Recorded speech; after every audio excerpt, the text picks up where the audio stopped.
ఏడేడు జన్మాల బంధాలతో ఈనాడు నీడు పండించనా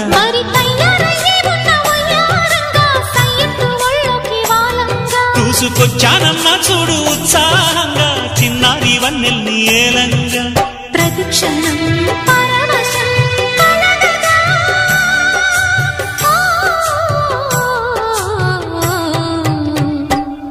మనసా పలకవే మధుమాసపు కోయిలవై చెలినే తెలుపవే చిగురాశల గీతికవై